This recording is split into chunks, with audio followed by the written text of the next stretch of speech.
বর্তমান জমানায় মুসলিমগুলা মক্কা মদিনার মধ্যে গিয়ে সেলফি তোলার জন্য ব্যস্ত।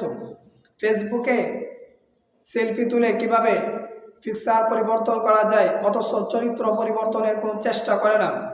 অথচ আপনারা জানেন হাজরা আসওয়াদে চুমা দিলে রাসূলুল্লাহ সাল্লাল্লাহু আলাইহি ওয়াসাল্লাম বলেন তার সমস্ত গুনাহ মাফ হয়ে যাবে। যারা সেলফি তুলে তারা কি সেই হাজরা আসওয়াদ পাথরের এত গুণ জানে? যদি জানতো তাহলে তারা এরকম করতো না।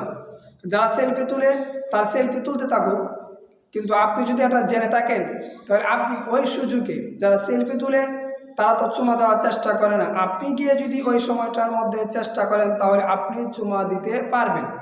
তাই আমাদের কাজ হলো কি, যে সেখানে গিয়ে সেলফি না তুলে আমরা হাজরা আসওয়াদ পাথরে চুমা দেওয়া। হাই আফসোস, আজকে মুসলিমদের জন্য আফসোস, যুবকদের জন্য আফসোস।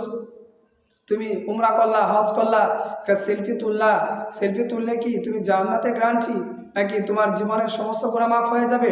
নাকি ফেসবুকের মধ্যে এটা দিলে সবাই তোমার জন্য দোয়া করবে? না, এটা মানুষ তোমার প্রশংসা করবে যে সে হজ করেছে, উমরা করেছে।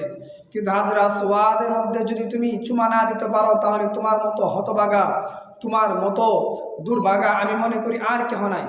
এত বড় একটা সুযোগ পেয়ে চুমা দিয়ে জীবনের সমস্ত গুনাহকে মাফ করার যে একটা সুযোগ তুমি হাত ছাড়া করলে। তাই আমাদের প্রত্যেকের কাজ হওয়া দরকার, আমরা যদি উমরা করতে যাই, হজ করতে যাই, সেলফিগুলা না তুলে কিভাবে আমরা হাজরা আসওয়াদ পাথরের মধ্যে চুমা দিয়ে সমস্ত গুনাহকে মাফ করানো যায় এরকম চেষ্টা করবো।